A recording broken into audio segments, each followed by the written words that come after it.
Hello, everyone. Welcome to the Browning Cinema. It's great to have you all here tonight. We were just remarking this is a quality crowd here tonight for the Nanovic film series. My name's Ted Barron. I'm the executive director here at the DeBartolo Performing Arts Center.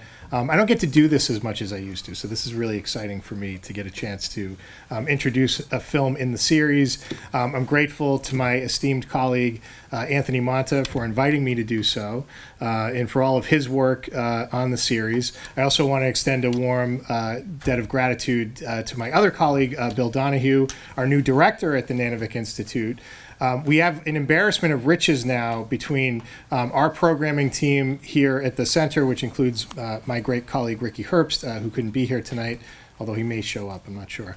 And between Anthony and Bill, we're coming together to just put together what we hope will be a really compelling series of films for you all, both this fall and continuing into the spring.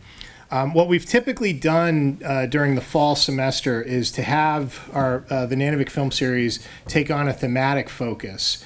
And I guess if there's a way to describe the films in tonight's series is that we're trying to provide what we hope is a timely reflection on issues related to immigration and ethnic diversity in contemporary Europe.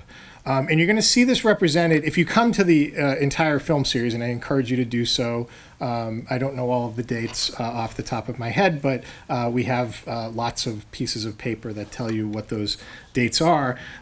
We have a lot of different approaches to that subject or to that consideration.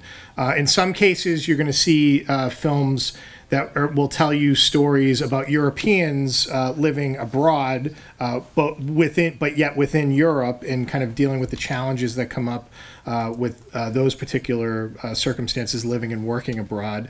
In others, you're going to see representations of diverse immigrant communities within European urban centers and what the dynamics are of those particular framings.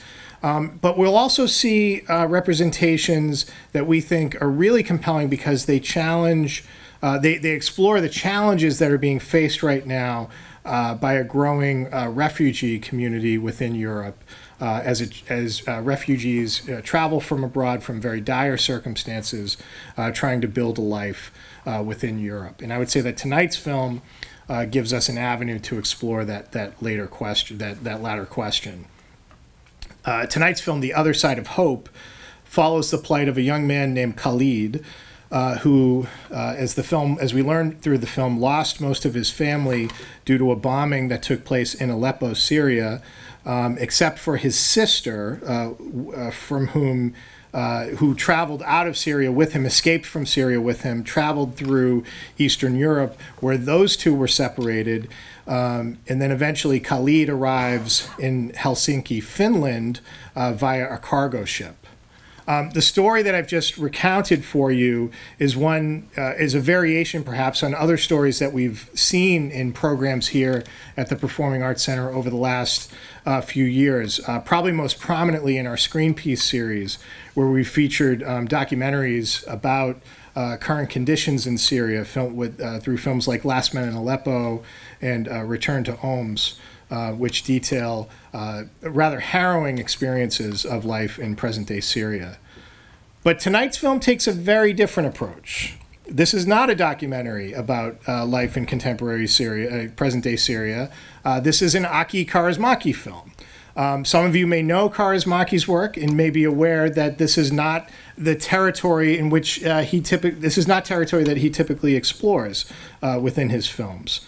We're going to see, along with Khalid's story, a parallel story which takes a very different trajectory, or maybe it doesn't. It follows an older man named Wikström, who's a Finnish sales rep who leaves his wife, wins big at a poker game, and tries his hand at opening what we might call a dive restaurant. So not exactly the same sets of concerns that one takes in the kind of refugee experience documented from trying to escape Syria.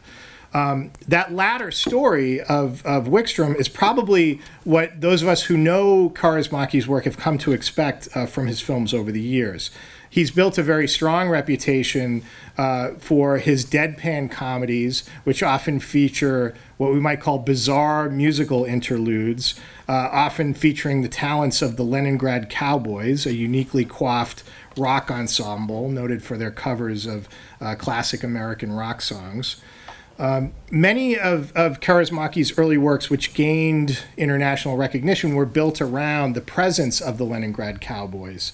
And his voice at that time seemed to be much more in tune with what I would say is more of a representation that we see in American independent cinema of the 1980s from directors like the Coen brothers, Hal Hartley, and Jim Jarmusch, rather than his European contemporaries. There's sort of these quirky, offbeat, off-center films that give us a kind of interesting approach to what life is like in contemporary Finland. One of the anachronistic qualities of Kaurismäki's work is that his films are often both concise, fairly short in their running time. If you are inspired after seeing tonight's film, I encourage you to look up some of his older films, many of which run no longer than 70 minutes. Tonight's film is a rather a long running time compared to those films in that it runs a whole hour and 40 minutes by comparison. But these fairly short films consist of a series of long takes that give us kind of deep reflection on the characters that he explores, but also show some of his artistic influences, specifically directors like Robert Bresson and Yasujiro Ozu, who are kind of strongly echoed, whose work is strongly echoed, not only in tonight's film, but his earlier films as well.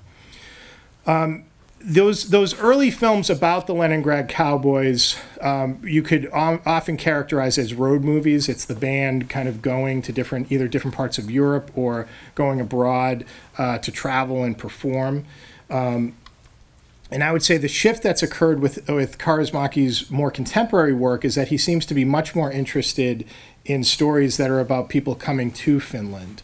The obvious parallel, as we look through the films that he's directed over the years, is his 2011 film, Le Havre, which looks at the port city in France and follows a similar trajectory of exploring, in this case, an African immigrant boy who's trying to find a new life for himself within France.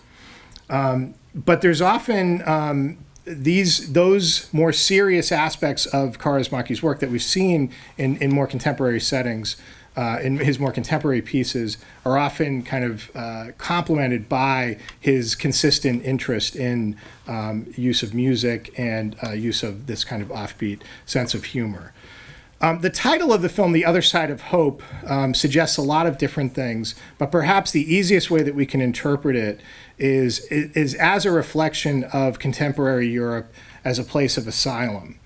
And what does that mean when we think about how Europe provides a place for asylum? In the case of this film, I think, and especially given contemporary politics in the U.S., one of the things that may stand out is when we see Khalid first arrive in Finland, it's a rather humane welcome that he's given when he actually applies for asylum.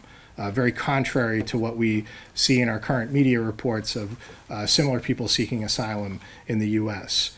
And so the question is this an accurate reflection of Europe as a place of asylum at this current moment, or is it a more kind of idealized expression of this sense of hope that Europe could provide?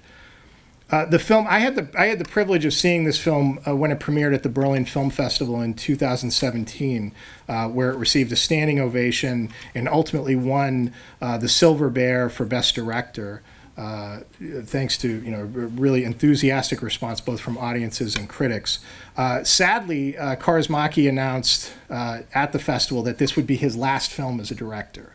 That this is, that we have no more films to look forward to from him. And I would say that's a great loss if that does hold true, because what's interesting now about Kaurismäki's work is that he's moved beyond kind of the quirky pieces that he relied on early in his career which were, very much invested in kind of celebrating the music of the time, to films that have really embraced pertinent political questions and found a style that, while not going as far as some of the documentaries that I cited earlier in this introduction in exploring those subjects, but finding a compelling and interesting way of merging those two styles to something that I think you'll find to be, a very rewarding experience here tonight at the cinema. So we appreciate you all coming out for tonight's screening. We hope that you can join us throughout the semester as we continue this exploration with our good friends at the Nanovic Institute. Thanks very much.